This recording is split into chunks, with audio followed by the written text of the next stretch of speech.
So nature and classification of companies. Nature and classification of companies. We're going to finalize on this topic. We are going to close on this topic, nature and classification. Nature and classification of companies. So because I've already been able to share the notes, you have them. So don't focus on writing a lot what I'll be writing here on the board. What I'll basically be discussing is what is already in the notes I've already been able to share. So don't start having to tell me you are writing, I waited, because I'll move a bit faster. I'll move a bit faster because you already have the notes. So the best thing you can be able to do, you print those notes, you'll be having them. So just print them and be having them. So don't waste a lot of time writing a lot about what I'll be indicating on the board, because I've already been able to share the notes. So we've already been able to introduce this particular topic here, and we've seen what is a company. We've seen the features and the characteristics about a company. We've already been able to see the different classifications of companies. And of course, now in this case, in our previous class, we wound up by having to look at, in this case, what? The principle of separate legal entity. We looked at the principle of separate legal entity, and the exceptions. And the exceptions. You're able to look at the exceptions of the principle of separate legal entity, or you can be able to say the exceptions to the rule in Solomon versus Solomon and Company Limited, or sometimes we say the lifting of the veil of incorporation. So this is what we finalized on having to look at in our previous class, lifting of the veil of incorporation, lifting of the veil of incorporation. So this discussion we've already been able to do. If you happen to have missed the class, please go back and check our previous classes on the LMS. Check our previous classes on the LMS. So today, straight away, I want us in this case to start on the distinction between a company and the other forms of business. So of course, you can be able to recall when in this case I was having to introduce, I indicated to you that if anyone ends up having to ask you what is a company, you have to, in this case, first of all, surprise the person by having to tell him, in this case, it is what? It is a form of business. And therefore, in this case, it simply means it is one amongst the other forms of business, which in this case, we can be able to have. So in this case, we have a sole proprietor. We can have a form of business we call what? A sole proprietor. A sole proprietor. And we can be able to have, in this case, a partnership. We can have a partnership. We can have a partnership. And in this case, we can be able to have a cooperative society. We can be able to have a cooperative society, So we are ideally in this case going to discuss and be able to understand if we try to compare a company and these other forms of business.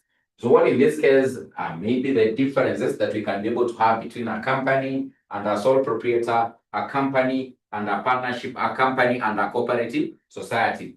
And therefore in this case, it is very easy to be able to distinguish these other forms of business with a company. So we already in this case, we've known the features or characteristics of, in this case, what? A company. What we need to do in this case, we also have to understand what are the characteristics of a sole proprietor, a partnership, and of course, a cooperative society. Once we're able to know the features, then we can easily be able to, in this case, do what? Distinguish. We can easily, in this case, be able to do what? Distinguish. For example, in this case, if I end up having to ask, what are the features or characteristics of a sole proprietor? What are the features of a sole proprietor? You can be able to indicate them there in the chat. Features of a sole proprietor form of business. Sole proprietorship form of business. What are the features of a sole proprietorship form of business? What do you know about a sole proprietorship form of business? What do you know about a sole proprietorship form of business? There's something you must actually be knowing about a sole proprietor.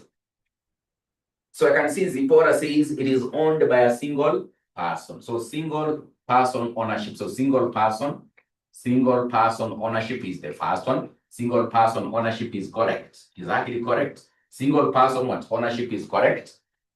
What else? I can be able to see Kennedy says there is no principle of separate legal entity. Wow, this guy is very brilliant. No principle of separate legal entity. This guy is brilliant. No principle of separate legal entity. It is correct. This principle of separate legal entity doesn't exist in a sole proprietor.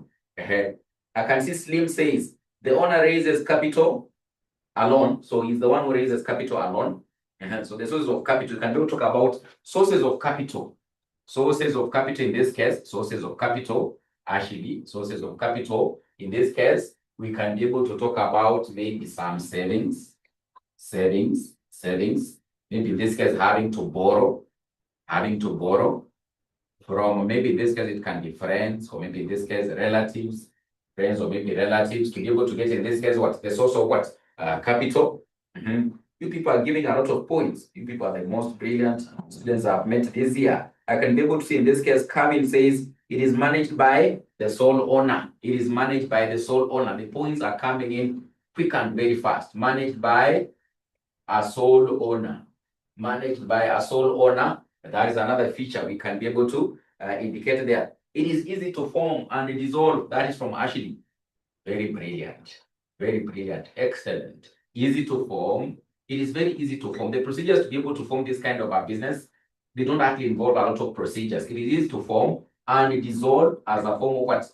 Business, or even change to another form of conducting what? A business. So it is easy to form and in this case dissolve. So this, in this case, what? Unlimited liability. Maybe you can just be able to indicate, but is in relation to this particular principle here. But let us just indicate there is what? There is unlimited what? Liability. There is unlimited liability. That is very correct. That is very correct. Which other point? Stanley Mutua says, no sharing of profits. The owner enjoys the profits alone. That is very correct. Owner enjoys profits alone. The owner enjoys profits alone. The owner enjoys the profits alone. He doesn't share with anyone, but he ends up having to enjoy the profits alone. But at the same time, he suffers losses alone. He suffers the losses alone. He suffers the losses alone. Kevin says, quick decision making. Very brilliant. Very brilliant. Quick decision making. So it is easy to make decisions. You just consult yourself. You don't have to consult anyone. You are the sole owner. You are your own boss. So in this case, it is very easy to make what decision. So quick decision making. Quick and easy decision making. Decision making without having to do a lot of what? Consultations. Quick decision making or easy decision what? Making. Quick decision making or easy decision making. What else can we be able to say? Jasmine says less legal formalities. So maybe this one we can be able to relate to this one. So we can be able to say yes, we can also be able to frame this point as what? Less legal formalities when having to form. Less legal formalities, we can be able to indicate here. That is very correct there. Which other points am I having to see here? Limited source of capital, we've mentioned the source of capital.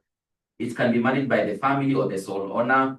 There's no principle of separate legal entity. So those points you're having to mention there, they are actually in this case what? Correct. So there's something I've already been able to give you as a secret as why in this case you can be able to get the differences. You don't have to cram. You just in this case need to know what the features of these other forms of business. Then you know what the features of a company. Then you just relax. You sit back and relax and you wait for the question in the exam.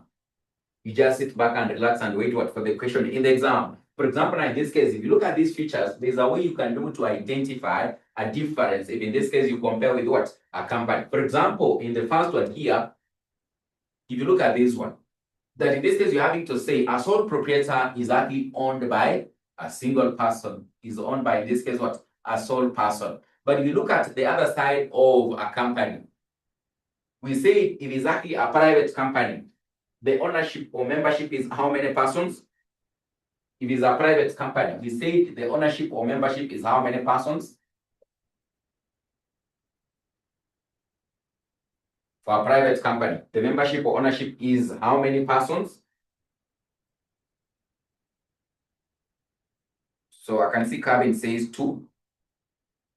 It is 1 up to 50.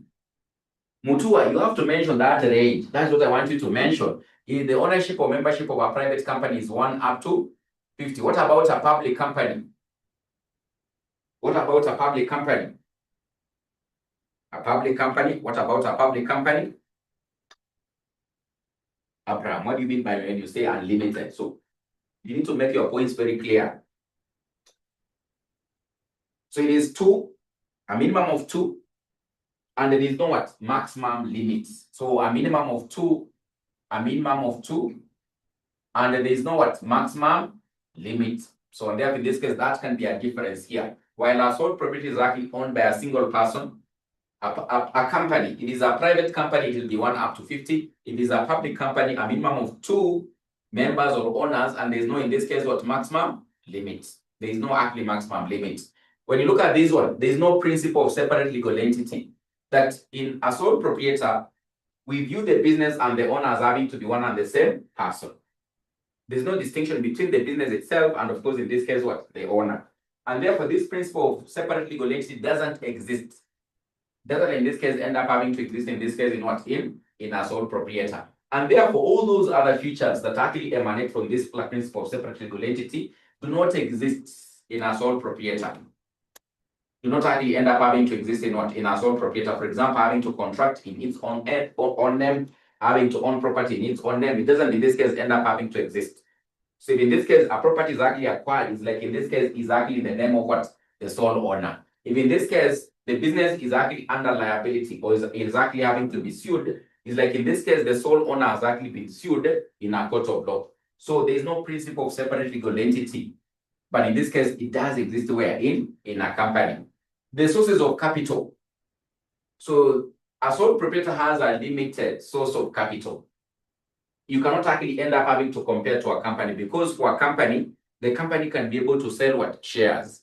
And then it can be able to have what we call what? Share capital, which is a topic we'll be able to cover later. Still at the same time, the company can be able to go into heavy borrowing, through in this case having to raise what we call what? Debt capital. For example, they can be able to sell what we call a debenture.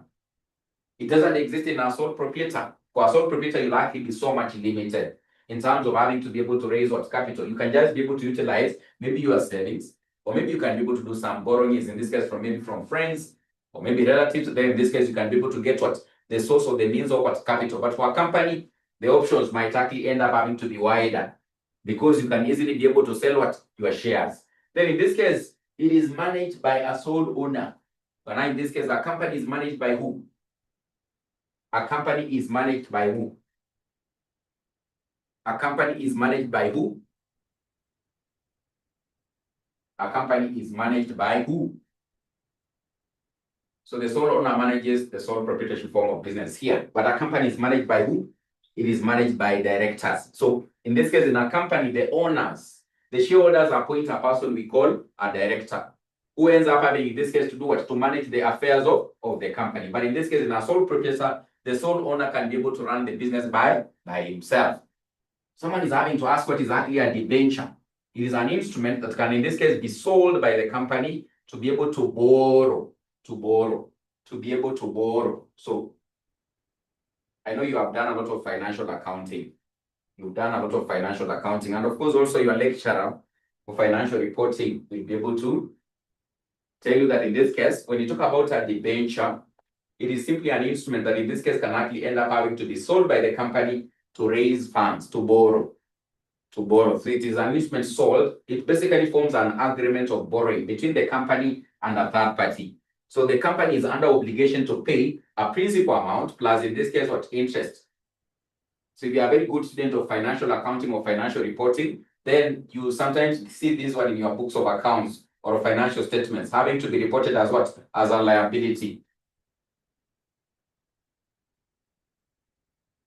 As a liability. But of course, you'll be able to learn more about it in topic 5, which we call debt capital. That's what we mean by a debenture. So there's a difference there. We've already been able to say managed by a sole owner, company managed by directors. It is easy to form and dissolve, or in this case, also we can be able to say that point to be given by Jasmine, that in this case, there are less what? Or fewer legal formalities. The procedure of having to form a sole proprietor ends up having to be much easier if you compare to a company. With a company, you need a lot of legal formalities. You have, like in this case, to prepare the articles. You have, like in this case, to prepare to come up with the memorandum. You have, like in this case, to come up with who are the directors. You have to, in this case, submit the documents to the registrar. They have to be assessed. Then, in this case, eventually, your business can actually end up having to be formed. A lot of legal formalities, a lot of procedures ends up having to be involved when you're having to form a company, compared to, in this case, what? A sole proprietor. Then in this case, we say the company, for the life to come to an end, there has to be what we call what? Liquidation. which I told you, it is never an easy process. It can even take years before liquidation comes to an end. But in a sole proprietor, quite easy in this case to be able to do what to dissolve compared to in this case what a company. Because for a company, it has to undergo what you call what liquidation. And in fact, before that, there could be procedures that can actually be undertaken to try and actually save the company from having to undergo what liquidation, which we call what receivership, or in this case, sometimes we call it what administration. But for a sole proprietor, it's quite easy. So there won't be those tedious processes compared to, in this case, what a company. There is what unlimited liability.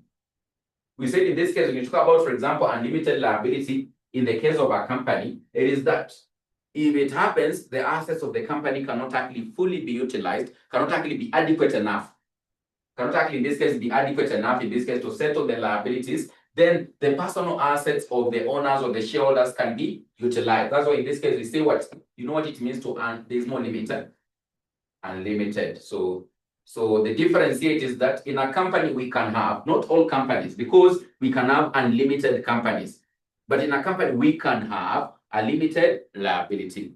In a sole proprietor, a limited liability does not exist. If it happens that in this case, the business is liable, the personal assets of the sole owner are easily attacked in this case to do what? To settle the business liabilities.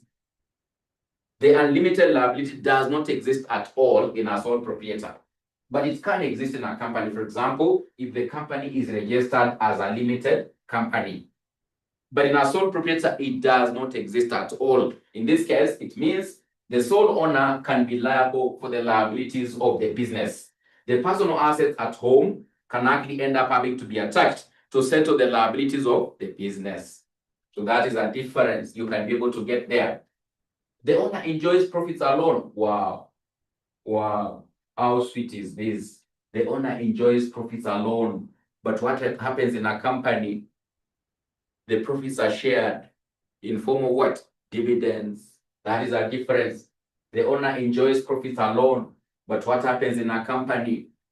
The profits are shared in form of dividends. That is a difference. The last one, it is quick and easy to make what? Decisions. It is quick and easy to be able to do what? Make decisions. Because you are the sole owner. You don't have to consult.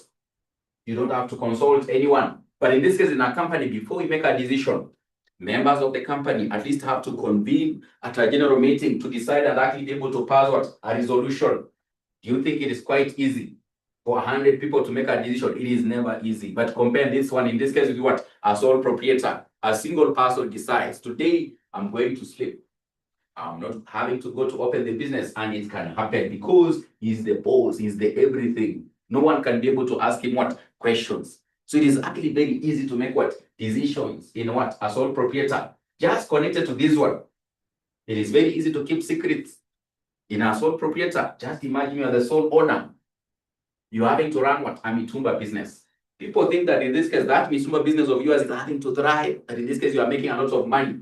But ideally, things are not actually having to work so well. Things are having to go numbers for you. In fact, you are having to struggle, but no one ends up having to know because you are the one who's in this case having to do what? Run the business as the sole owner. You can keep business secrets. Can it really happen in a company? Especially a public company. They have to publish their books of accounts to be out there. If the company is making losses, everyone knows that in this case, that company, there's nothing there. There's nothing there because they are making losses. But you are the sole owner of the Mutumba business. It is making a lot of losses, but no one can be able to know because in this case, you are the one who runs the business. You can easily be able to do what? Keep business secrets. It is quite easy to keep business secrets in a sole proprietor compared to, in this case, what? A company. So what are we having to say? You don't have to cram. You just have to know what? The features. And that is dusted. That is what done what? Done and dusted. You can be able to get what? The differences from the features. Alternatively, they can be able to ask, what is the advantage of one over the other? You just have to know what? The features. You don't have to cram. The advantages of this one is this and this, each and every point like that. You just know the features. Then you sit back, relax, and wait for that question. For each and every, in this case, what feature, you might identify either it having to be an advantage over the other, depending upon how you can be able to argue. Or it can be a disadvantage over the other, depending upon, in this case, how you can be able to do what? Argue. It just depends with, in this case, how you can be able to end up having to do what? To argue.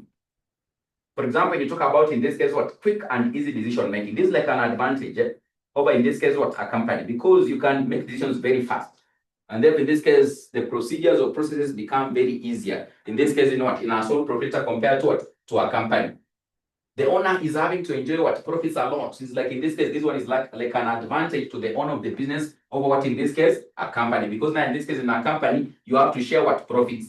When you talk about, in this case, sources of capital, this is like now in this case a disadvantage because you are limited in terms of capital. But in a company, there's a wider source of what? Capital. So this one happens to be a disadvantage of a sole proprietor over what? Compared to a company. On that other side of a company, that one ends up having to what? An advantage. The principle of separate legal entity. So this one basically simply means is a disadvantage because it brings upon, in this case, what? So many disadvantages to the business owner or the business itself when you compare with a company. For example, now in this case, the liabilities of the business become like those ones of what? Over the owner, which is a disadvantage. Just imagine in this case, you are Range Rover at home that you've been able to park in your parking lot. All of a sudden, auctioneers are having to appear that in this case, you have a liability in your business as a sole owner of a business. Then they basically tow it off. It's a disadvantage. But now in this case, if you compare with a company, you're just sitting back, relaxing at home. You are a shareholder at Safaricom. You don't want to know what are their liabilities. There's no way in this case they can actually end up having to knock at your door and start having to tell you that Safaricom, where you are a shareholder, there's a liability. You need to go and settle. It can't happen. They can't attach your personal assets because this is what? A limited company. So what are we having to drive home as a point? You just have to know the features. Then you sit back and relax. Let any question come. It shouldn't trouble you because now in this case, you can get the differences, you can get the advantages, you can get the disadvantages of one over the other. One over the other. So we can now in this case go to what? A partnership. So we have in this case, this other one we call what? A partnership. So what are the features of a partnership? Which features do you know of a partnership? You can be able to mention them there in the chart. What are the features you know of a partnership? The features you know of a partnership form of business. What are the features you know of a partnership form of business? You must be knowing some features. Very interesting features. You must actually be knowing them. Zipporah. What are the features of a partnership? James, what are the features of a partnership? Features of a partnership that in this case you know of. Features of a partnership that in this case you know of.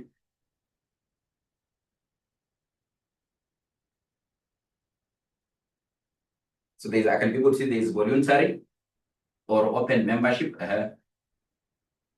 If it is Kitty, you can put off your video. Put off your video. I think it is disrupting the students there. It is, that is okay. That is quite okay if it is now. Now you are our friend. You are now our, I can be able to see people are giving points here. I can be able to see people are giving so many points here. So the first one here is created by a mutual agreement. So in this case, created through what we call what? A partnership agreement. So it is created through what we call a partnership agreement. Partnership agreement. Partnership. There's a partnership agreement. It's through what we call a partnership agreement. Which other points am I having to see here? So that's from Wambui. Then in this case, Zipporah says 2 or more members. So it is owned, it is in this case owned by 2 up to 20. It's normally 2 up to 20 persons. 2 up to 20 persons. That is a normal partnership business. But for example, in this case, if it is a partnership business that is actually involved in maybe banking or insurance business, the recommendations under the relevant acts, they are supposed to be only 2 up to 10 persons. But the normal partnership business under the Partnership Act is actually 2 up to 20 persons. Which other points are you friends having to give me there? Unlimited liability. So of course, in this case, we can also be able to say there's no, so there's in this case what? Unlimited liability. Unlimited liability. Or we can be able to say there's no also principle of separate legal entity. No principle no principle of separate legal entity. There is no principle of separate legal entity. And what else is there? Sharing of profits. Yes, they do share profits. So there's sharing of profits.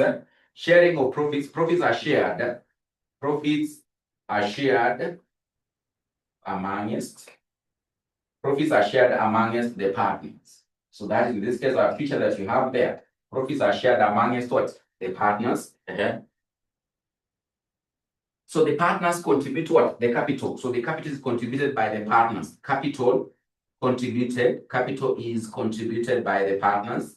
Capital is contributed by the partners. The capital is contributed by the partners. That is correct. So there is in this case what? The partnership contributes in this case to what? To the capital. Co-ownership of property, or the property is actually owned by the partners. It is governed by the Partnership Act. This is from Jen. Wow. You people are the most brilliant students I've met this year. You people are the most brilliant students I've met this year. So in this case, it is regulated. It is regulated by the Partnership Act. Exactly regulated by the Partnership Act. Exactly regulated by the Partnership Act. It is regulated by the Partnership Act. It is regulated by the Partnership Act. Which other point are you having to see? GMO says a new partner joining must be accepted by the existing what? Member. So that basically will be upon, in this case, what? The agreement. So they'll be able to, in this case, follow the agreement, which in this case, they'll have to, in this case, follow the procedures as to how they can be able to admit what? A new partner. The board is not clear. I don't know why the board is not clear. So sharing of risks among the partners. There is no perpetual succession, which basically comes here. Under this one, no principle of separate legal entity. Under this one, no principle of separate legal entity. The business must be lawful. It must, in this case, as per the partnership, in this case, what? Agreement. It must be as per the partnership agreement. It must be as per the partnership agreement. It must be as per the partnership agreement. So I can see one of our friends is saying the board is not clear.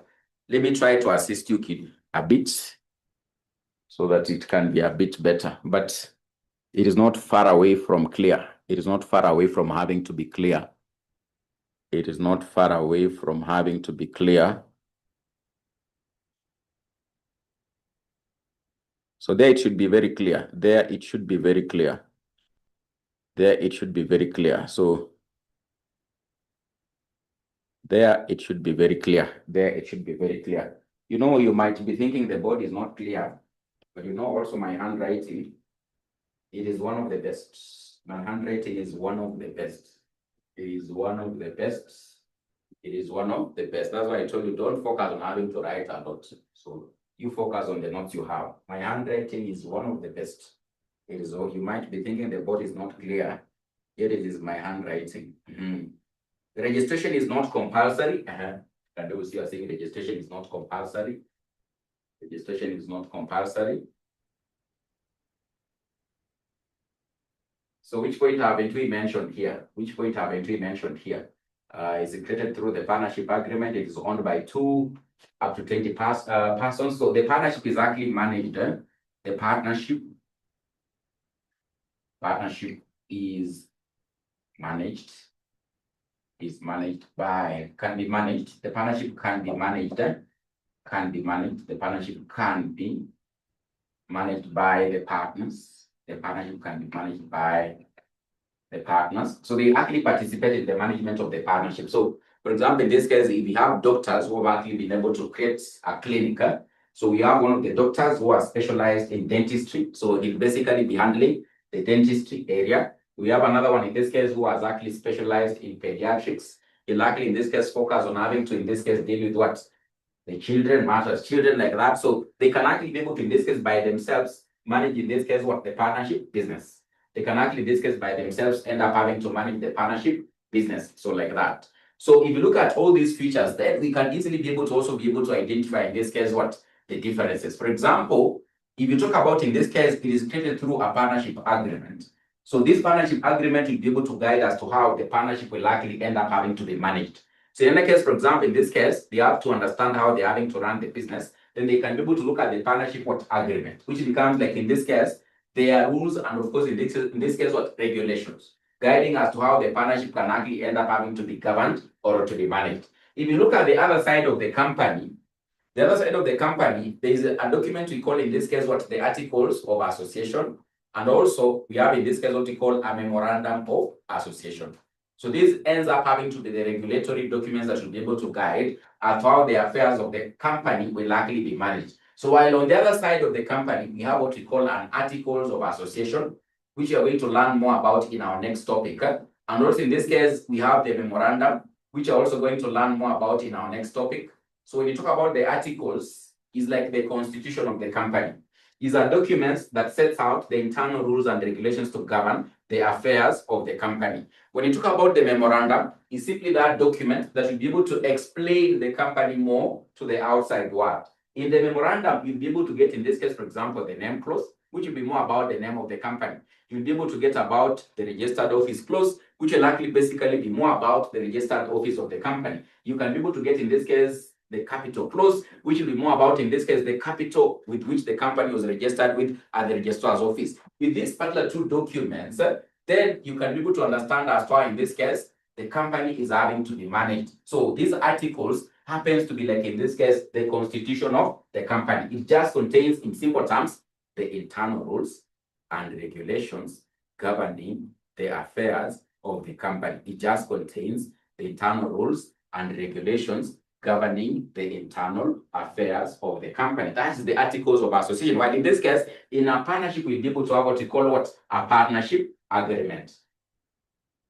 A partnership agreement. So these ones you don't have to worry about them, because now you're going to look into deeper matters concerning articles and the memorandum in our next topic, which is actually in this case formation of companies. When you look at this one, Zipporah, look at this one.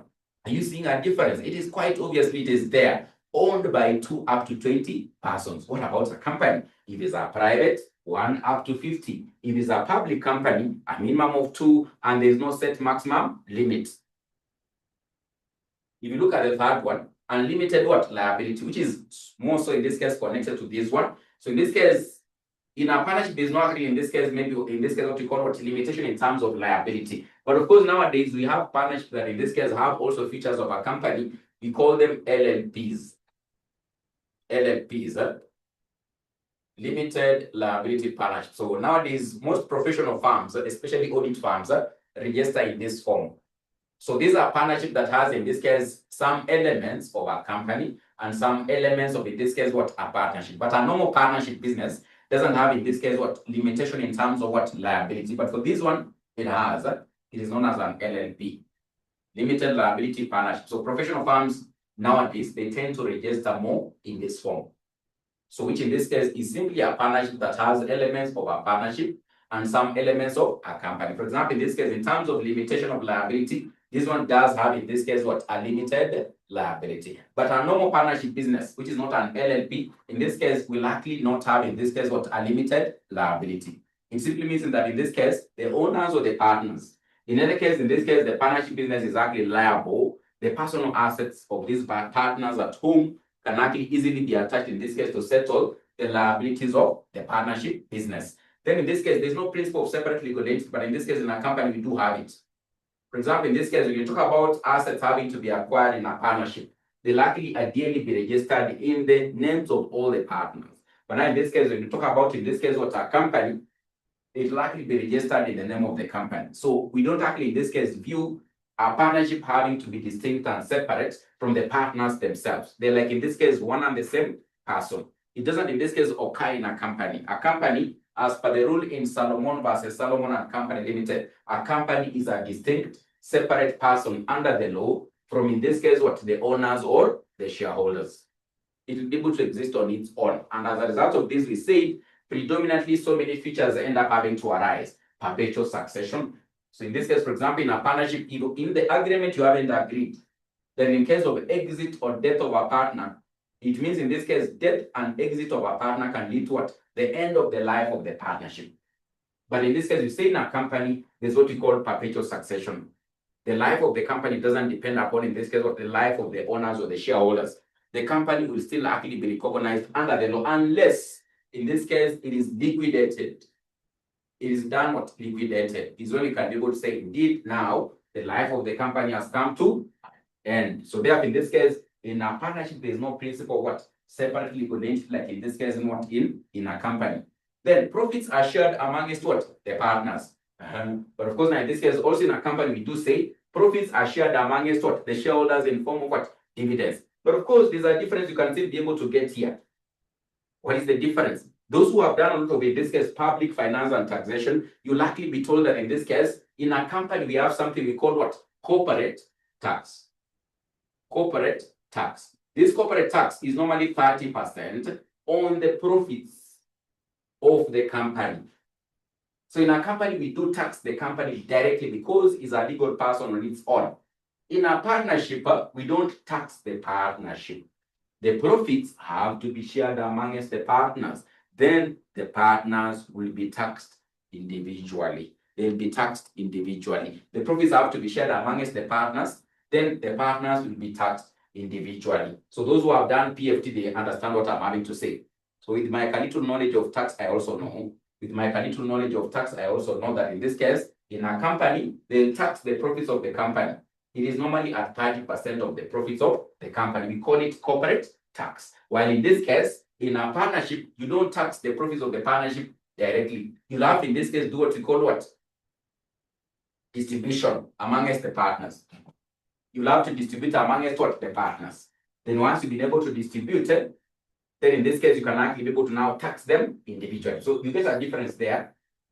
You get a difference there. You get a difference there. Then in this case, the capital is contributed by what? By the partners. So the partners are able to contribute the capital.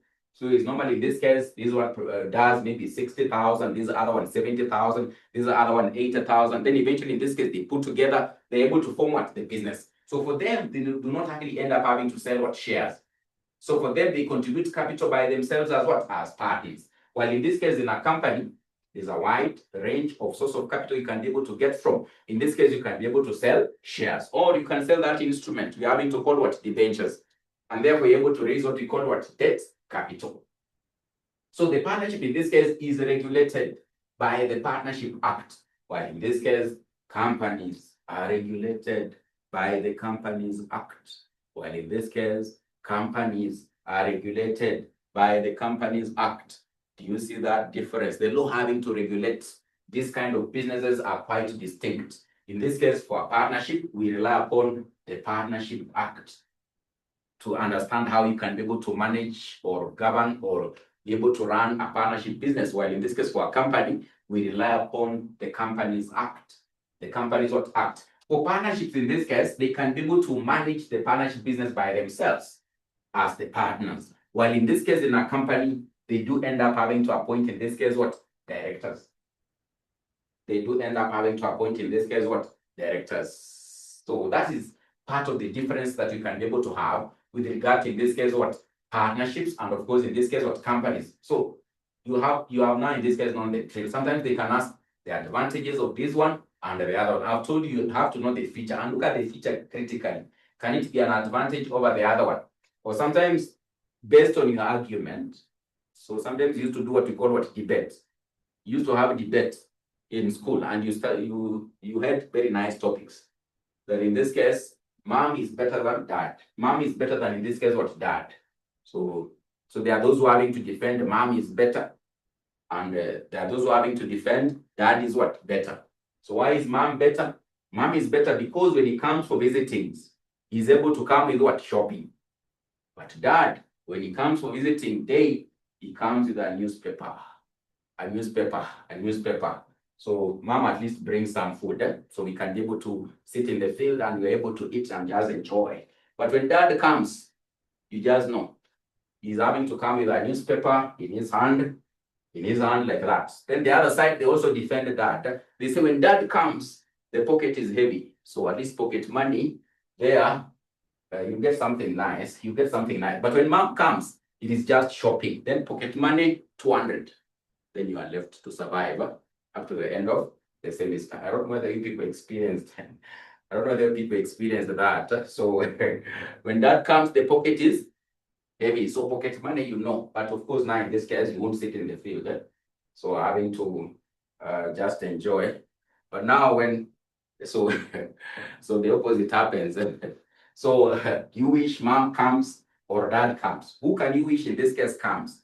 Who can you wish in this case comes for that visiting? Is it mom or dad? Is it mom or dad? I can see people are saying dad. So people are saying people are saying dad should come. Food all the days. Food all the days. Someone is having to say at least food. Food all the days. So you had to defend. So depending upon your argument, you can be able to say dad is better than mom. So the same case here. Depending upon your argument, some of the points you might realize they could be an advantage over the other. Also, you can argue the other way and say, no, this one is a disadvantage over this other one because of this and this. So you just need in this case to look at what the features or the characteristics like that. And of course, you can be able to see the difference. And of course, in this case, what maybe the advantages or the disadvantages of one over the other. So you can go to the final one, which in this case is actually what cooperative societies. Which in this case is actually cooperative societies. Cooperative societies. Cooperative societies. Which in this case is actually cooperative societies. Cooperative societies. So we can in this case try to list here the features of a cooperative society. And we can be able to list here the features of a cooperative society. Anyone who knows a feature of a cooperative society? Features of a cooperative society. Features of a cooperative society. What are some of the features you might end up having to list for a cooperative society? Anyone who knows any feature of a cooperative society? Features of a cooperative society. So voluntary membership, voluntary and open membership. So voluntary and open membership is correct. Voluntary and open membership. Voluntary and open membership is correct. And number two, what else can you be able to say? Democratic management. So in this case, there's actually what you call what? Democratic management. Democratic management. Through appointment of a committee. Through appointment of a management committee. Through appointment of a management committee. Through appointment of a management committee. Through appointment of a management committee. Through appointment of a management committee. They are formed for the well-being of the members. So they are formed. So primary objective to serve members. The primary objective is to serve members. Primary objective. The primary objective is to serve the members. The primary objective is to serve what? The members. The primary objective is actually to serve the members.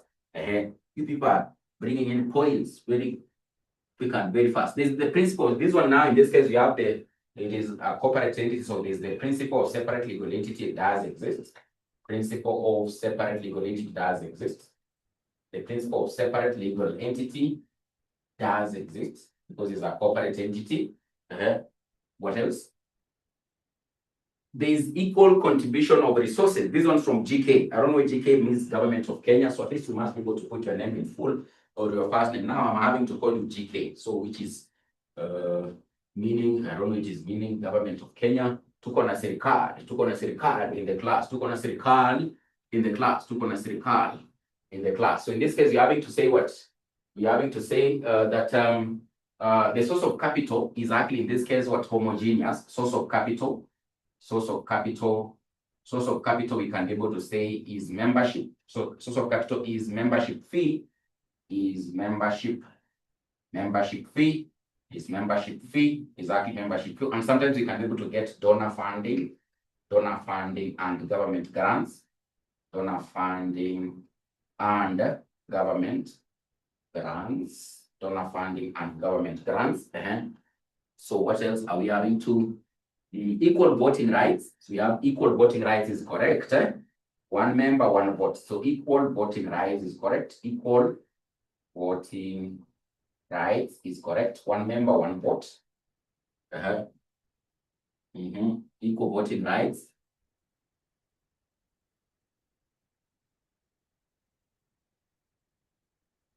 Limited liability. So of course, when you talk about limited liability, you're talking about limited liability. All those other points come here.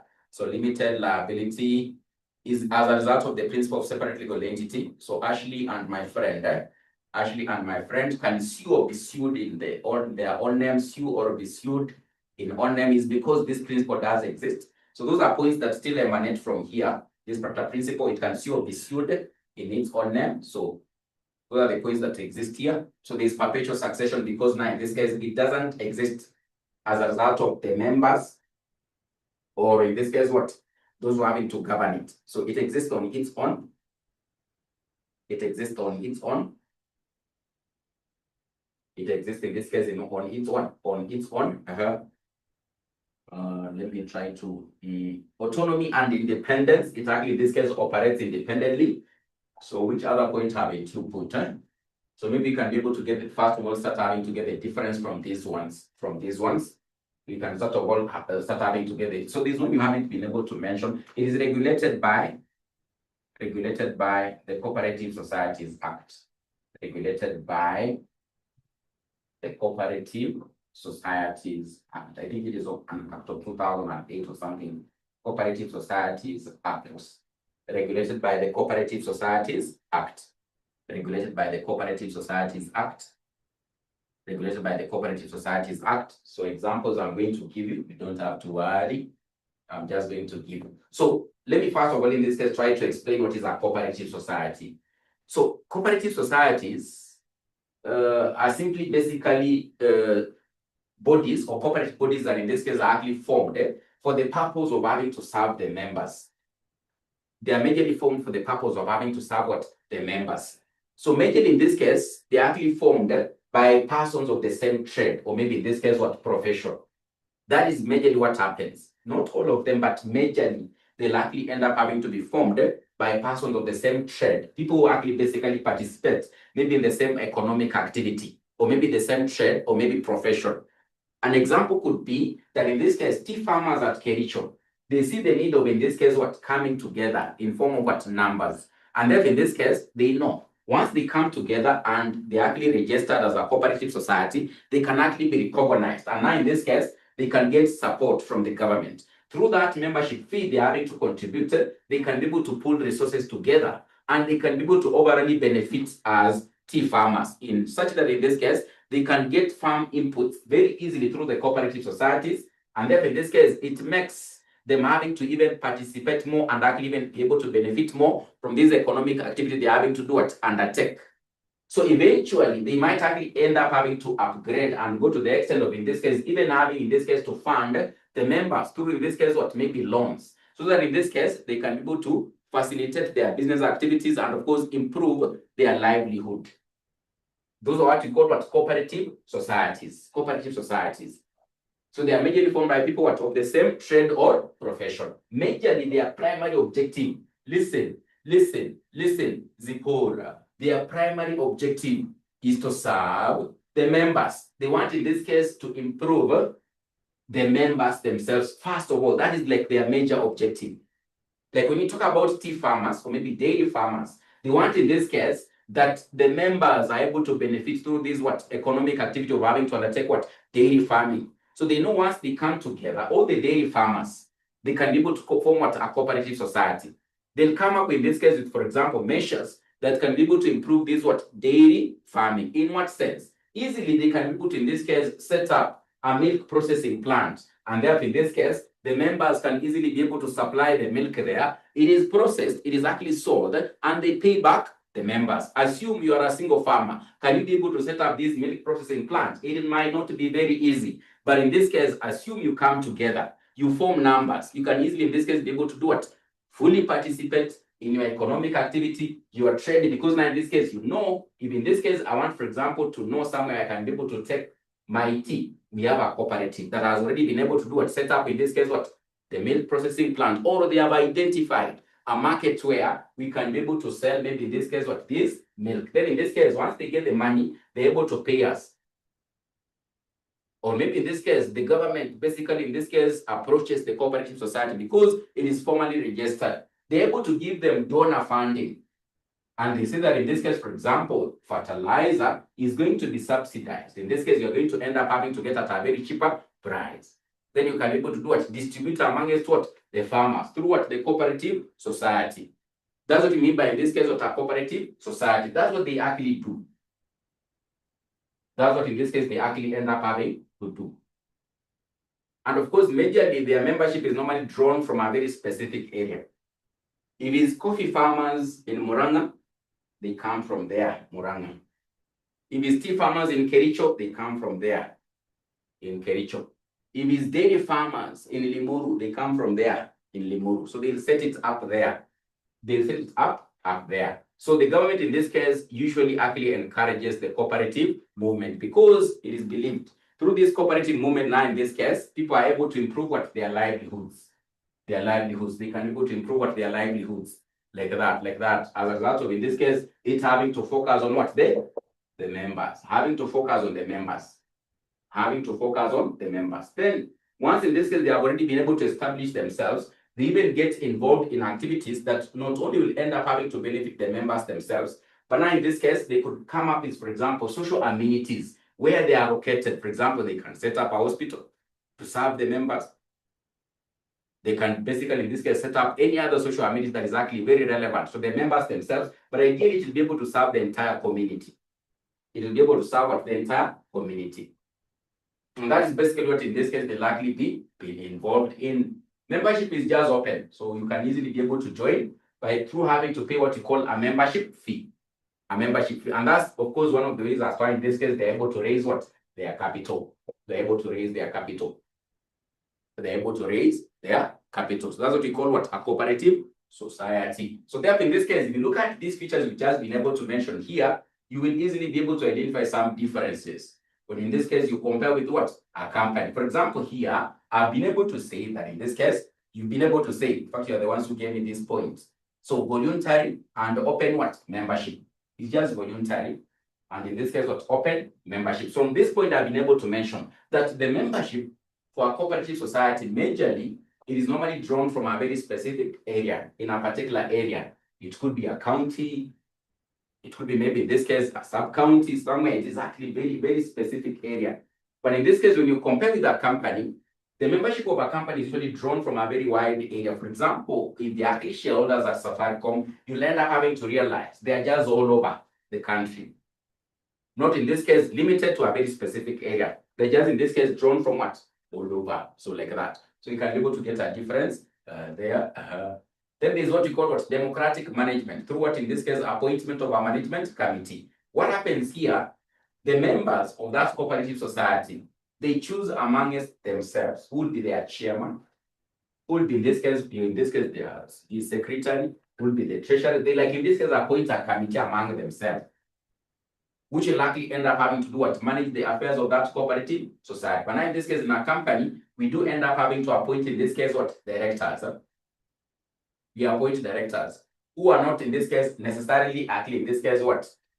The initial members or the members of the company. But eventually they become members because they'll be able to take up something we call qualification shares. So in a company, we do have what? A board of directors. Here, we have a management committee that is actually appointed democratically by the members through having to vote and having to decide who will actually basically be amongst the management committee to manage what? The affairs of what? The cooperative society.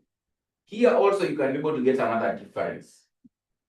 Here also you can be able to get what? Another difference. Simply because the cooperative society is having to choose the management from, in this case, what? The members themselves. Sometimes cooperatives might actually end up having to suffer in terms of limitation of what? Management expertise. But in this case, with a company, you appoint directors. Before you appoint a director, you have to know, has he ever served as a director? Does he have, in this case, the capacity? It's not that just in this case, what? Having to blindly choose someone. You as shareholders, you know your interest. You must be able to put there someone who's actually, in this case, what? Reasonable. But when you choose from the members, sometimes some of these members haven't actually been able to even step in this case, what? A management class. They don't have, in this case, how they can go to manage their affairs. So every time they are wrangled, they lack expertise. So they are likely to suffer from lack of what? Management expertise. So they can go to get another difference there. Then the primary objective is to serve the members. Profit making for this kind of bodies will just end up having to come as a secondary. So we start with what? Prima. Our prima in this case is to ensure that our members are satisfied. Are we serving them better? Are they getting farm inputs? Are they getting a return on, in this case, what? Their economic activity? Do they have somewhere they can be able to supply that these particular items or maybe this particular produce they're having to produce? We are trying to, in this case, serve our members. Are they getting the finances? In this case, for example, to run their economic activity. Once that has been fulfilled, then in this case, we go to SECO. Our SECO, in this case, now we can be able to think about having to start making what? Profits. Starting having to do what? Make what? Profits. So the primary objective in this case is normally to serve the members. But for a company, the primary objective is to make profits. Shareholders are there in this case to get what? Dividends. So no way in this case you'll end up having to relax as directors and think things will likely in this case be quite okay if you haven't made a profit. You have to make what? A profit. But in this case, this one here, they just focus part of it on having to what? Serve the members. So the principle of separate legal entity does exist, which is the same in the case of a company. That is a similarity there. Then the source of capital here is through what in this case what we call what? Membership fee. While in the case of a company is through in this case what? Sale of shares. And then it is able to raise what? Share capital. Here you contribute what we call what? Membership fee. Or sometimes you can get donor funding from the government. That's why you have the Ministry of Cooperative Societies, which is headed by who? It's headed by Oparanya. You know Oparanya. Oparanya is the one who is in that ministry. You can see there's a dedicated ministry in the government to focus on matters of cooperative movement. So the government is usually very lenient, and in this case, so much supportive of the cooperative movement. So they can be able to get donor funding from the government, or in this case, they can get some grants. So they could be people who can be able to voluntarily volunteer and give them some grants. So we call them government grants. Government grants. In your financial reporting, your lecturer will teach you about government grants and how they are actually accounted for. So these are part of the institutions that could end up having to get a government grant. So they get that support. That's how they raise their capital. But in the case of a company, it is through what we call debt capital, having to borrow, or in this case, having to do what? Sell shares. Then there's something also there you can be able to mention as a difference, just from the same point. When you talk about this membership fee is usually in this case homogeneous. While in this case, in the case of a company, it is heterogeneous. Homogeneous simply means it is uniform. You know, in a cooperative society, you'll likely be told membership fee is 2,000. So everyone will likely be contributing in this case what? 2,000. But in the case of the company, it depends upon your financial strength or muscle. Financial strength, or in this case what? Muscle. And then in this case, it means our friend Jasmine can actually be able to acquire shares worth 10 billion. While in this case, our other friend, James, can be able to, in this case, acquire shares even worth what? 30 million. So you can see it is not uniform. It just depends upon how much can you be able to afford. So it is heterogeneous for the case of the company, but for the case of a cooperative, ends up having to be what? Uniform. Equal voting rights. So one member, one share, one vote. One member, one vote. But in the case of a company, your voting rights will likely basically be dependent upon the number of shares you hold. The more shares you hold in a company, the more voting rights you have. The more voting rights you do what? You have. So, but in this case, in the case of a cooperative society, because now in this case, the membership fee is uniform, membership is uniform like that, so it has equal voting rights. But in the case of the company, the one who has 30 million has more voting rights than the one who has what? 10 million as the shareholding in the company. It is normally dependent upon the number of shares you hold in the company. That gives you, like in this case, the percentage you are having to control in the company. So the more percentage you have in terms of shareholding, the more powerful you will be. So let's assume in this case, all of us have been able to form a company. So the 67 of us have been able to form a company. And there's only one person. His name is Lubaha. His name is what? Lubaha. This Lubaha guy, in this case, has 60% of the shareholding of the company. While all of you, the other 66, you have in this case 40%. So this guy will actually basically be controlling the affairs, because when it comes to having to make decisions, when he votes, he has already been able to contribute 60% of the votes. When he votes, he has already been able to contribute to 60% of the votes. It's as a result of him having to control 60% of the shareholding. So in the case of a company, it's normally dependent upon the shares you have. The more shares you have, the more voting rights you have, the more powerful you will be in the company. So it means you guys cannot actually be able to make a decision without me having to approve of it or vote for it. So in this case, it simply means things will actually end up having to go marambas for you in this company, because I'll basically disturb and bring a lot of trouble for you. If we want to make a decision, first of all, I have to approve. I have to approve. I'm the bazoo there. I'm the bazoo there, because I'm controlling 60%. So it's normally dependent upon what the shares are. Regulated by the Cooperative Societies Act, but in this case, in the case of a company, it is regulated by the Companies Act. Is actually regulated by the Companies Act. So those ends up having to be the difference between, in this case, what? The cooperative society, and of course, in this case, what? A company. So they haven't tested this one for quite long. So for quite long, but you never know. Maybe it will likely end up having to be tested in the coming exam. So we can have a break of, in this case, like 5 minutes. Then when we come back, I want us, in this case, we see whether we can be able to start on the next topic, which is likely, in this case, formation of companies. A break of 5 minutes will be okay.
Yes. So welcome back. So confirm whether we are back. So confirm whether we can continue. You can say yes.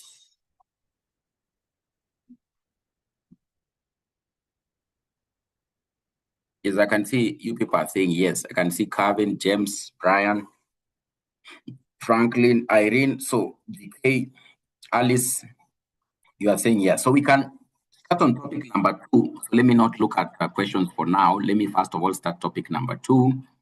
But we'll just look at the question. So I want in this case to introduce topic number 2. Topic number 2, it is known as formation of companies. Formation of companies. So under this topic, what you're going to learn about is ideally how can you be able to form a company? How can you end up having to form a company? And what are some of, in this case, the prerequisites or requirements in this case regarding formation of companies? More so in this case, under what? Under the law, under the relevant governing laws. What are the requirements regarding as to how a company could actually end up having to be formed? So we learn about what is promotion and who is a promoter. We look at the duties of this person you're having to call a promoter. There's something we call pre-incorporation contracts. The procedure of having to incorporate a company in Kenya. Then in this case, we look at the articles and the memorandum, which I've mentioned earlier. But now we'll be able to delve deeper into what is actually the articles and what is actually the memorandum. Then we'll come across now, in this case, another very famous case law in company law. So the second one. So the first one was actually Solomon versus Solomon, which we saw in this case, what the exceptions. We'll come across now, in this case, another famous one in this topic. We call it the Royal British Bank versus Takwand. Sometimes we call it the indoor management rule, or we just refer to it as the Takwand case. The Takwand case. So we'll see what was in this case actually provided for under this case law we call the Royal British Bank versus Takwand, or the Takwand case. So promotion. What is in this case is actually promotion. What do you mean by the term promotion? Promotion, we can be able to alternatively end up having to say, please record. The class is being recorded. So it is being recorded. You don't have to worry. In this case, when you talk about promotion, sometimes we can be able to alternatively say incorporation or formation of companies. So they mean the same. So in promotion, incorporation, or formation of companies, just the same term. So ideally promotion, it is that process that in this case is actually undertaken to set up or to form a company as a going concern to be able to exist for the foreseeable future. So remember, in this case, I told you that in this case, when you talk about a company, it is a legal person. Nimutu is a person. But you know, in this case, for a natural being like me and you, we come into existence through, in this case, what? Natural means. But in this case, for a company, an artificial process has to be undertaken, which now in this case, we end up having to call as what? Promotion. It is a process for a company to come into existence, a process undertaken artificially. So that's what in this case, we are trying to delve deeper into having to understand how does it actually occur or end up having to happen. So when you talk about promotion, it is that process of having to set up or to form a company to exist for the foreseeable future or to exist as a going concern. Who is this person? This person who undertakes this process, we normally refer to him under the law as having to be the promoter of the company. The person who end up having to undertake all this process of having to form a company, we refer to him as the promoter of the company. Promoter of the company.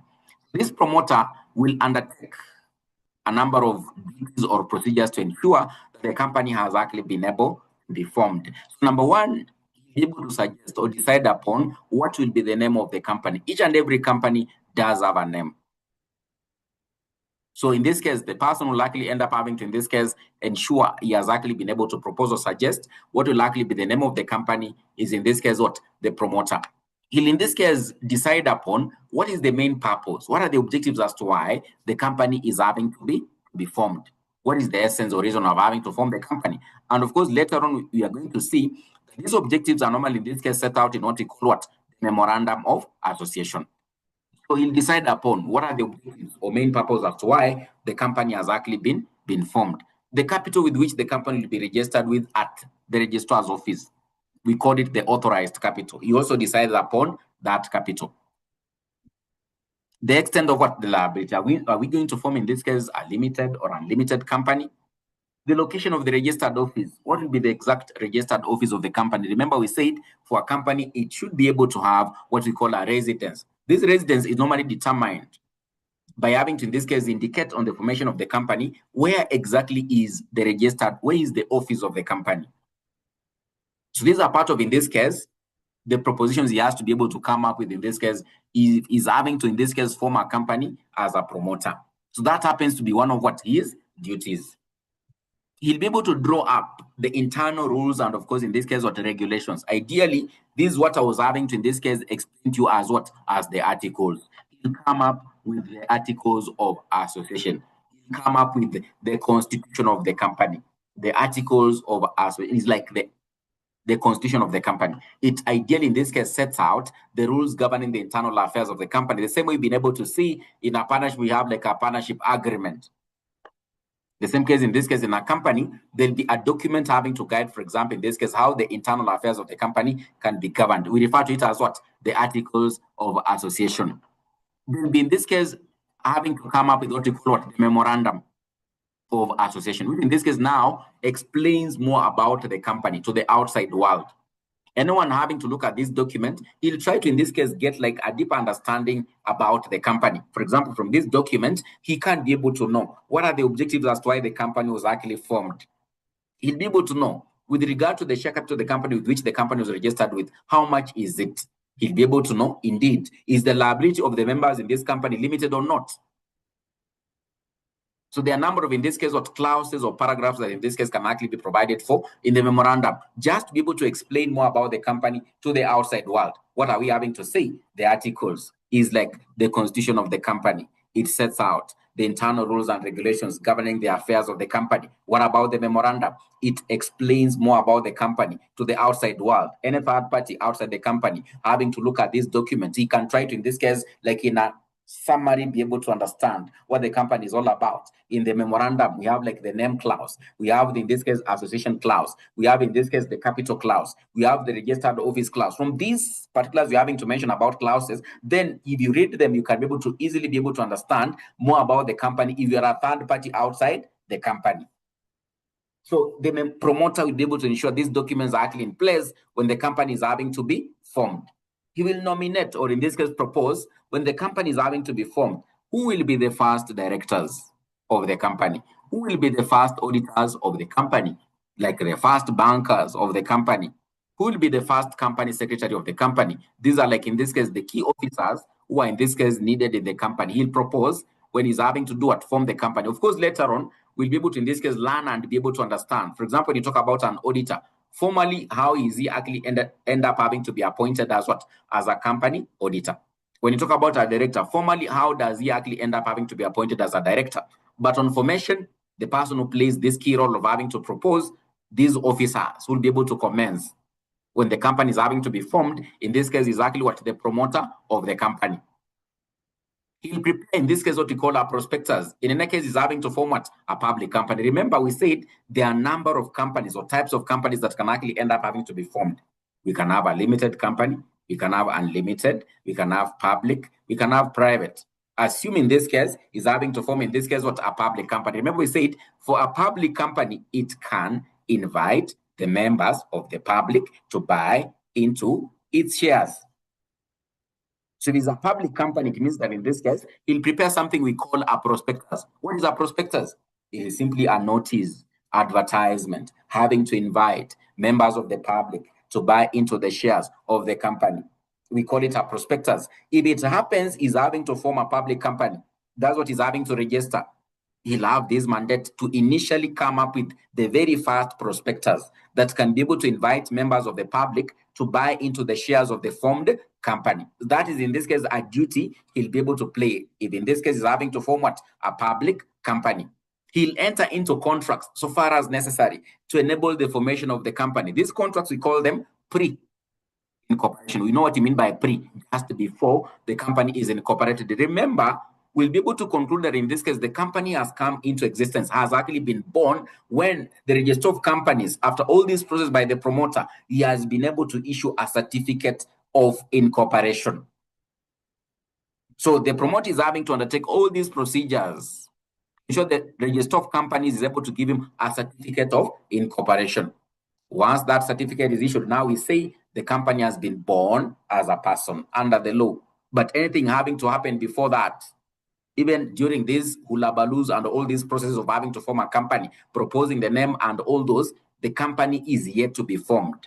All these requirements have to be fulfilled by the promoter for the company to get a certificate of incorporation. So therefore, any contract being entered into just to support or enable the company having to be formed, we call it a pre-incorporation contract. For example, quite early in advance, this promoter might try to identify the office space for the company, so that in this case, when it gets that certificate, it can be able to immediately commence business. He might enter into agreements, maybe in this case with what? A land. Just in this case, having to look for office space. He might actually end up having to source for furniture. Those contracts basically in this case will likely be done by what? By the promoter to support, enable the formation of the company. So we call them in this case what? Pre-incorporation contracts. So part of the duty is to enter into any pre-incorporation contract. So far as that kind of a contract, it is necessary to enable this company having to come into existence. These are part of the duties of, in this case, a person we call what? A promoter. And of course, you can be able to see, I have super highlighted. This is a danger Musumeno area in the exam. It can easily be tested. It is one of the most commonest in the exam. It is one of the most commonest in the exam. The duties of a promoter. Or what role does, in this case, a promoter end up having to, in this case, do what? Undertake during the formation of what? Of the company. During the formation of the company. The duties of a promoter. The duties of a promoter. So this promoter, when he's having to undertake all these procedures, when you talk about this contract having to be entered into, there shouldn't be dubious contracts that in this case will end up having to make the company later on to be liable after formation. So he has in this case conduct himself or carry out himself with what we call utmost good faith. And the contracts is having to enter into before the company is formed. For example, in this case, if it happens, he has sold an asset to the company himself. He has sold an asset to the company. He has to do it with what we call utmost good faith. If it happens, he, for example, makes a profit on this kind of an asset, then it means he has to reveal that profit to the company eventually once it is actually formed. If he doesn't do so, he would have actually failed on his duty of utmost good faith. He would have actually made what we call a secret profit. If that is the case, then under the law, the company in this case will be at liberty, in this case, for example, to recoup that particular secret profit or recoup the purchase price of that kind of an asset, which in this case he secretly sold to the company without having to do what? Reveal the profits, which end up having now to be declared as having to be what? Secret profits. Secret profits. So a promoter is generally anyone who assumes a primary responsibility with regard to having to do what? Form the company. So according to this ruling here under Cruz versus Grant, a promoter was described as a person who undertakes to form a company with a given objective, set it going, and take all necessary steps to ensure that in this case, this one has actually been accomplished for the company to come into existence. So the promoter, in this case, as I'm having to emphasize, he has to always act with what we call utmost good faith in the best interest of the company. In any case it happens, for example, he has sold an asset to the company, he has to reveal any profit that has actually been realized on that asset once the company has been formed. If he doesn't do so, then this kind of profits, if they actually realized later on, they can be taken to be secret profits, which in this case, the company will in this case be allowed, for example, to recoup or take over those secret profits. A promoter is accountable to the company for all the money secretly received or any profit made directly or indirectly out of the promotion activities, whether it is made at the expense of the company or not, unless the company consents to it after all full disclosure is actually made, then this kind of, in this case, profits can actually be taken to be what we're calling secret profits. As a promoter who makes a secret profit without having to reveal, then in this case, he'll end up having to be completely compelled to surrender those kind of profits to the company. He would have failed on what we call the duty of utmost good faith. Okay, in this case, you can be able to see put here. We call it the duty. So in this case, I've already been able to indicate here. Failed on the duty of acting with utmost good faith in the best interest of of the company. And it is explained by this case law here. 𝐁𝐥𝐸 versus Benz. What happened? The promoters of the company bought a property of 140,000. It's supposed to be pounds. Supposed to be pounds there. 140,000 pounds. 140,000 pounds from a company in financial difficulties.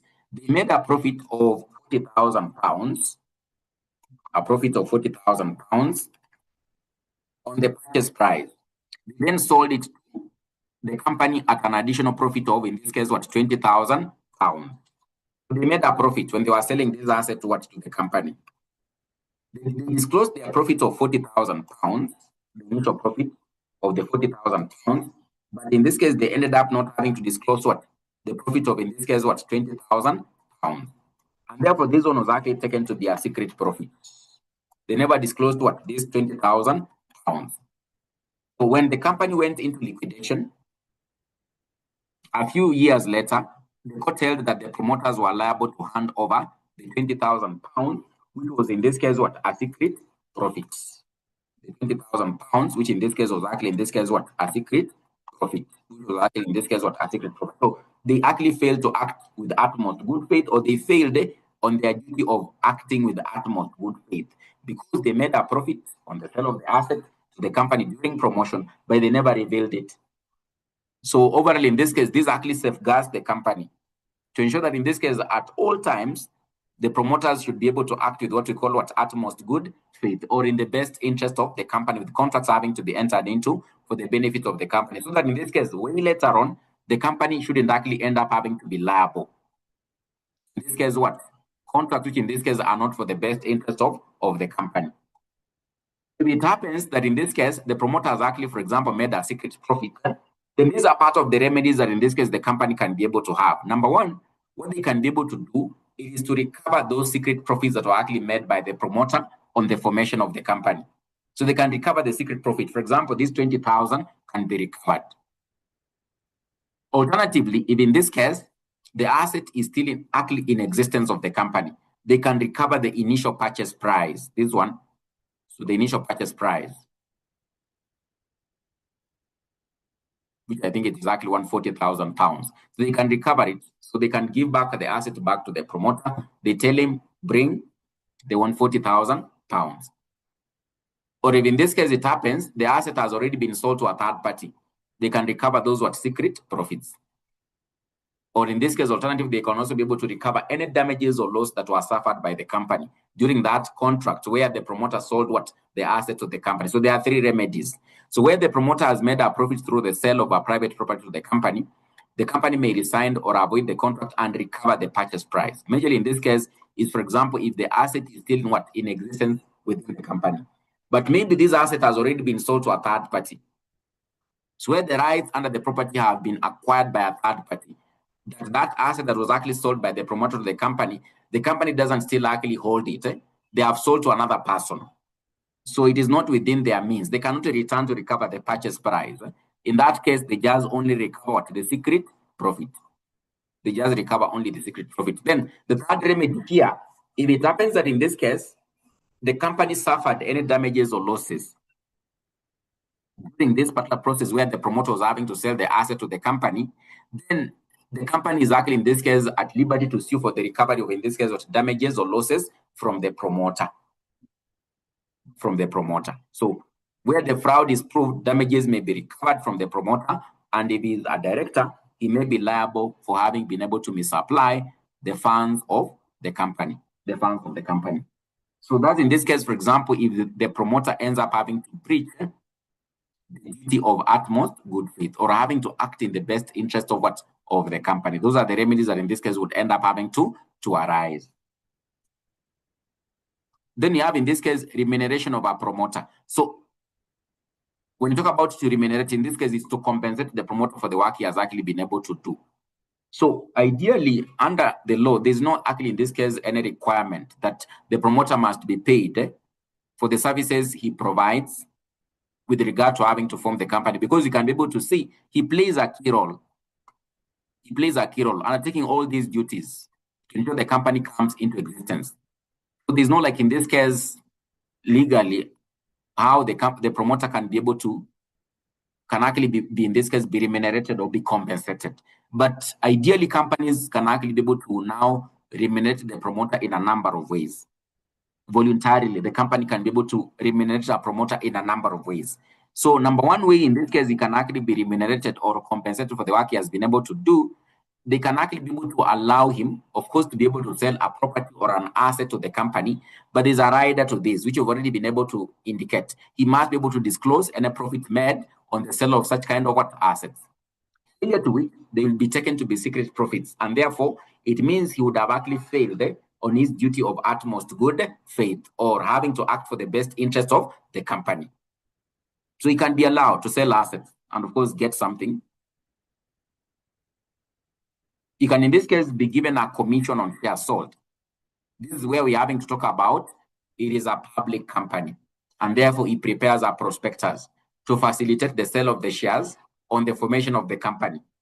So he can be given a commission on the number of shares that in this case have actually been sold. He can be allotted fully paid shares, just free shares. Those are like in this case free shares, or debentures in the company. He can be given free shares and be told you've done a lot of work. So ideally, we're going to give you some shares, you become a shareholder in this company. He can be allowed to buy shares at a very fair price or a discounted price, which is not in this case what?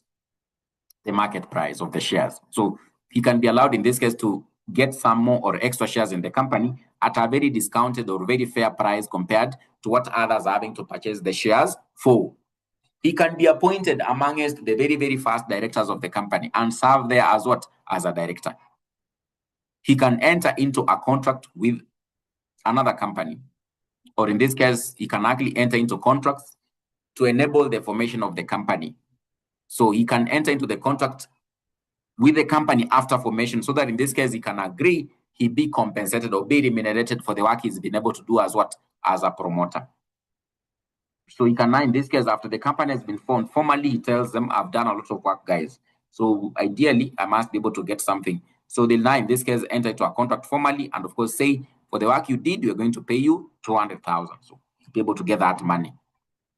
So you can formally enter into an agreement with the company after formation to be compensated or be remunerated for the work he did as what? As the promoter of the company.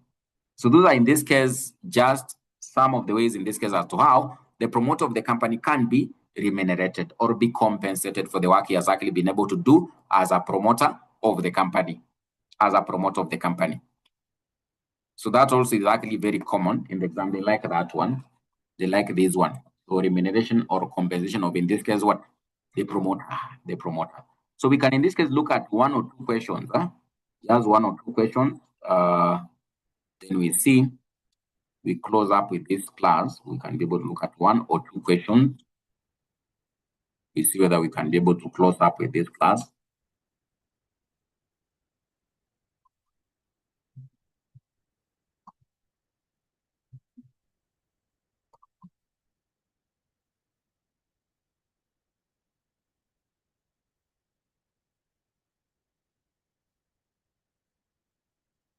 I want someone to read for us this one. So,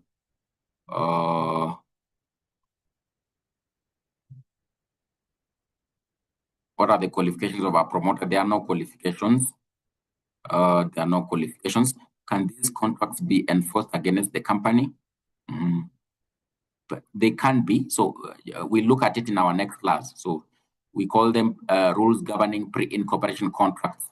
They can, but not always. They likely basically be on the promoter, but we look at it. So let me not discuss it for now. So we look at it in the next class. So rules governing pre-incorporation contracts. So it means you'll have to be there in the next class. I'll be able to explain that. So I want us to look at this question here. This particular question here. Question number 1A. Who's going to read for us? People need to participate here. Where are the promoters found? Yourself, you can be a promoter, Elizabeth. Yourself, you can be a promoter. So long as you do those duties that I've indicated there, you are the promoter. No major qualification. So I can see 𝐁𝐥𝐤𝐤 was the first one. So then we have Alice. Maybe John, you can read for us this first one, then Alice will read for us the second one. So 𝐁𝐥𝐤𝐤, so we can have 𝐁𝐥𝐤𝐤. So let me unmute him. there are no qualifications. So long as you, for example, if me, I undertake all that process and ensure that a company has been formed, I become the promoter. So there's no like major qualification that so long as any person who undertakes that process, he's given that name under the law as a promoter. So 𝐁𝐥𝐤𝐤, 𝐁𝐥𝐥𝐤, yes, 𝐁𝐥𝐥𝐤. You can unmute yourself. Yeah, thank you very much, Mwalimu. Yes. Question 1, part A. Your friend intends to start running a medium-sized enterprise as a sole proprietor in his local town. He has come to you for advice on the possible challenges he might encounter as a result of operating his business. The required, advise your friend on 4 possible challenges about the form of business he intends to operate. Thank you so much, Marks. John. Thank you so much, John, for having read to us so well. So, of course, I told you they can ask you disadvantages, they can ask you advantages, they can ask you differences between a sole proprietor or what? A company. So, for this one, they're asking what? Disadvantages. So, from those features we mentioned, you can be able to get a disadvantage. For example, what could be the disadvantages or challenges?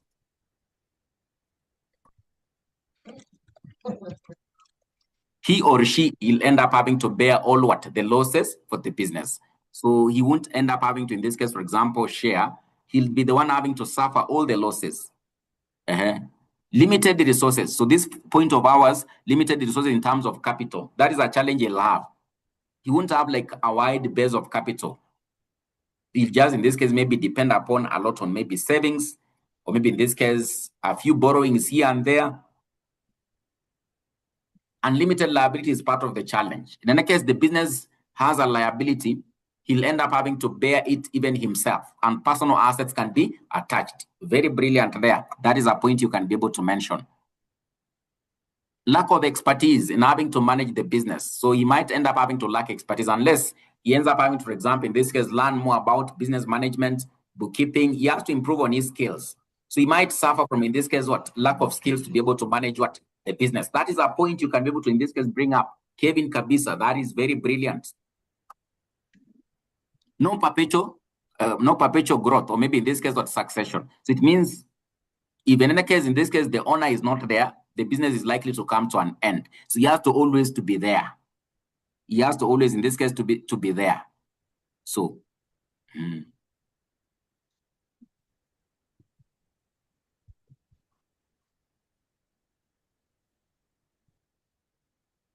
too much work. So with that, you can be able to relate in this case what? He manages the business by himself, and therefore in this case, it means the death of the owner can actually end up having to lead to what? The end of the life of the business. End of the life of the business.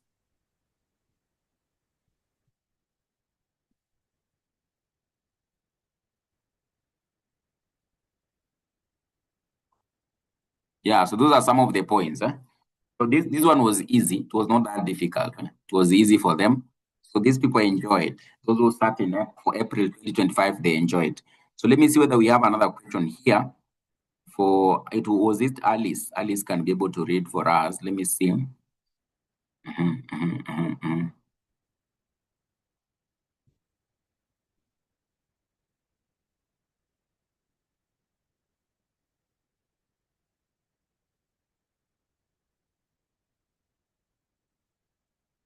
So these other ones we haven't covered. It seems there's no any other question from what we've already covered. So let me go to December. Let me see whether we have something from December 2023. We must be having something from December 2023 or 2024. 2024, December 2024. Let me see December 2024. If you have a question there.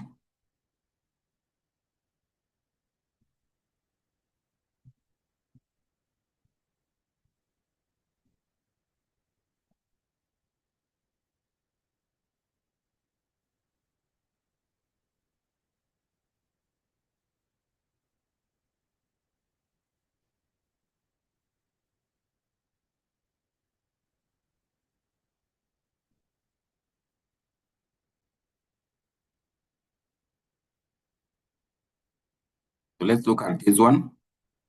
Let's look at this one.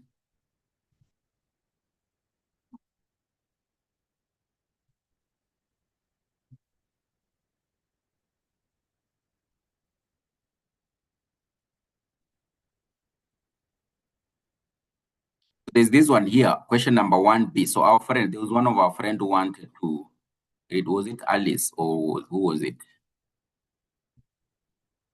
It was Alice. So this one we can give Alice.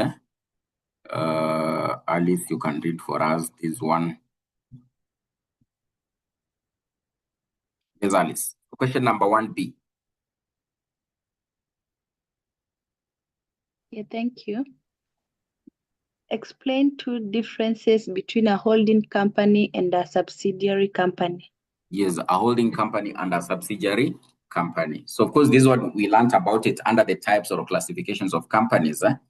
So when you talk about a holding company, so one of the difference in this case, we can be able to indicate about a holding company, and of course, in this case, a subsidiary. So we can be able to say that a holding company is a company that has an ownership stake or a shareholding in another company. A holding company is a company that has a shareholding or an ownership stake in another company. So it has a shareholding or an ownership stake in another company.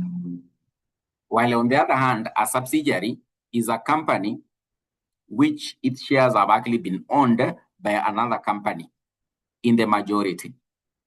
Is a company which its shares have actually been owned by another company in the majority. What I mean by in the majority, it is actually more than 50%. 50%. So for a holding company, simply basically in this case is a company that has a shareholding or an ownership of shares in another company. So they can be able to own 10%, 20%, 30%. While in this case, on the other hand, a subsidiary is simply a company which its shares have actually been owned by another company in the majority. In the majority simply in this case means it is actually more than 50%.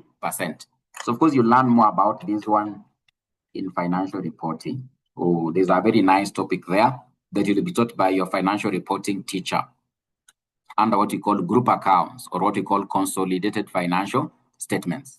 Consolidated financial statements.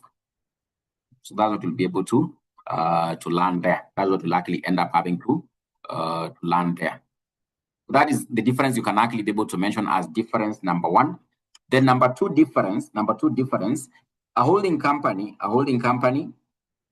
is able to control the affairs of the other company. So the holding company is able to control the affairs of the company in which it owns the shares. A holding company is able to control the affairs of another company which it owns what? The shares. So for example, in this case, if the holding company owns like 60%, like Luvaha, you remember the situation of Luvaha. Luvaha was actually having to control what? 60%, and the rest of you having to control 40%.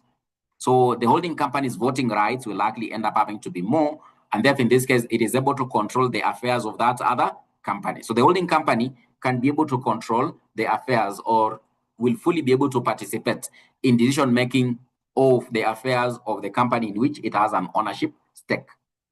While a subsidiary company is actually on the receiving end, its affairs will end up having to be controlled by another company, which in this case ends up having to be the subsidiary company. So those are part of the difference you can be able to mention. So let me see what our friends are having to say here. A holding company prepares books of accounts for both the holding and the subsidiary company, while the subsidiary company cannot report the financial statement on its own. Yes, that is correct. So they do what we call consolidation. So the books will likely be consolidated by the parent company or the holding company. Then in this case, the subsidiary company, of course, it will be able to prepare independent books. Before they consolidate, they'll have to, first of all, have already been able to prepare what? Independent books. Then eventually, in this case, they can now be able to consolidate and actually end up having to put them together. And this one will likely be undertaken by the parent company. So that's also a difference you can actually be able to do what? Mention. You can be able to mention. So I can see James is having to say November 2020, question number 1A. So no problem. We can be able to see what that question is having to say. Let's see what that question is having to say. November 2020, question number 1A.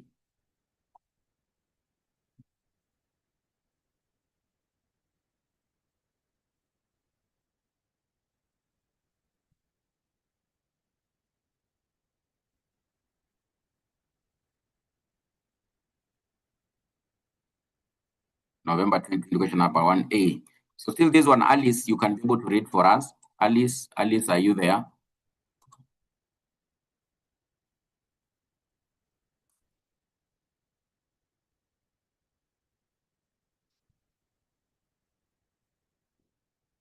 Yes, Alice.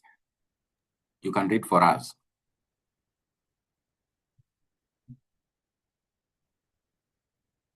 1A. Yes, question number 1. In relation to formation of companies, explain 4 common law duties of a promoter. Roman 2. Discuss 3 rules that govern pre-incorporation contracts.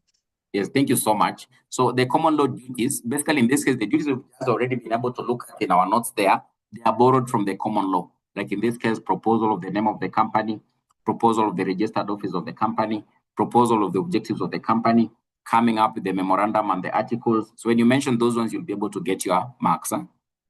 They are borrowed from the common law. The common law is the traditional English law, which is a source of law. You must have already been able to learn about this one in law and governance. Did you do law and governance? You learned about sources of law, where you learned about, in this case, what? The common law. You learned about acts of parliament. You learned about Islamic law. You learned about what else? There are so many of them. So from the common law, those duties are actually borrowed from the common law. So they are those ones we have been able to look at in class. So the ones we just been able to look at. Then discuss the rules governing pre-incorporation contracts. This is now what we'll be able to look at in our next discussion. But of course, they are here in your notes. Rules governing pre-incorporation contracts, they are here. You can be able to see I've already been able to highlight. This one I've highlighted. So danger Msumeno, that one. Also I've highlighted rules governing pre-incorporation contracts. So we'll discuss them in our next class, which in this case will happen next Monday. Will it actually be next Monday? Next Monday. It will happen next Monday. So what I can be able to indicate to you, there's a proposal that our today's class, we might end up having to move it to Saturday, 2 p.m. But that might end up having to commence next week. So I'll give you a clear communication next week, Monday. So it might move to, I think it'll move to, I think, Saturday, 2 p.m. So, but I'll be able to communicate on Monday. I'll communicate on Monday.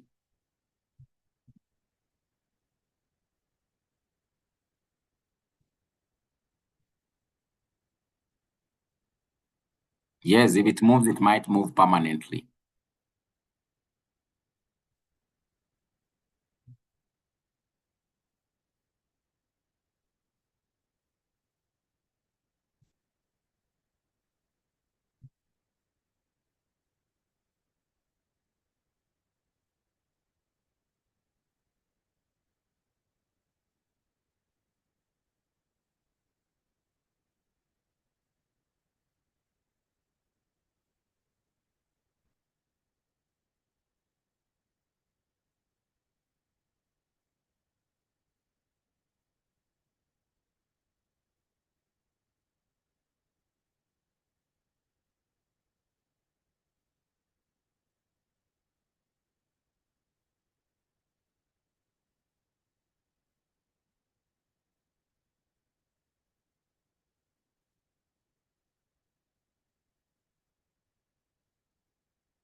You are saying very tricky.